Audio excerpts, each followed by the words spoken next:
کبھی بھی لوگوں کے پریشر میں نہیں آنا، پیئر پریشر میں نہیں آنا۔ میں آپ کو بتاؤں جتنے بھی انبیاء گزرے، ایون صحابہ میں، تابعین میں، ایسی مثالیں ملیں گی جو لوگ پیئر پریشر میں نہیں آتے تھے، خود پیئر پریشر بن جاتے تھے۔ پہلا نام خباب ابن الارت کا ہے رضی اللہ عنہ، جو کہ ایک بلیک سمتھ تھے، لوہار تھے، اور مکہ میں جب انہوں نے اسلام قبول کیا تو اس زمانے میں اسلام قبول کرنا آسان نہیں تھا۔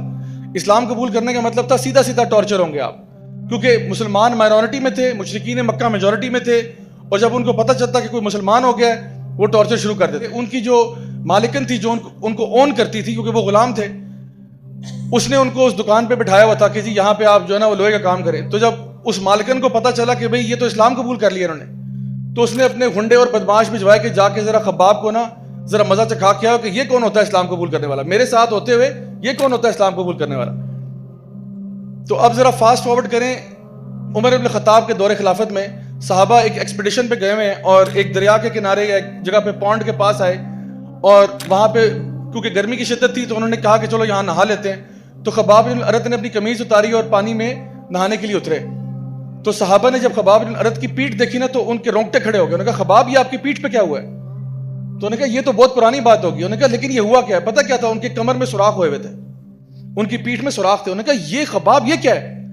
تو انہوں نے کہا آئیے میں آپ کو بتاتا ہوں۔ انہوں نے کہا جب میں نے اسلام قبول کیا تھا تو میری جو مالکن تھی اس نے گنڈے میری دکان پہ بھجوائے، اور انہوں نے یہ جو لوہے کے سریے ہوتے ہیں نا ان کو گرم کر کے میری پیٹھ میں گھسائے تھے، اور کہتے ہیں کہ وہ چاہتے تھے کہ میں چیخوں، لیکن خدا کی قسم میں چیختا نہیں تھا، کیونکہ میرے چیخنے سے ان کو لذت ملتی۔ تو میں نے کہا وہ کیوں لذت پائیں میرے چیخنے پہ؟ تو میں کہتا تھا جو کرنا ہے کر گزرو میرے ساتھ۔ اور وہ یہ کرتے تھے، مجھے ٹارچر کرتے تھے، لیکن مجال ہے میں اپنے دین سے نہیں پھرا۔ سو امیجن کریں یہ وہ صحابہ تھے جنہوں نے اتنے ٹف ٹائم دیکھے۔ ہم نے کیا دیکھا ہے؟ یقین جانیے ہمارے مسئلے بہت کیوٹ ہیں، ہم جو پرابلمز فیس کر رہے ہیں وہ بہت کیوٹ پرابلمز ہیں کمپیئر ٹو وہ پرابلمز جو کہ صحابہ نے فیس کیے ہیں۔ تو یہ جو دین کا راستہ ہے نا، اس میں اگر کوئی ڈیفیکلٹی آ جائے، کوئی پریشانی آ جائے تو ٹینشن نہیں لینی آپ نے۔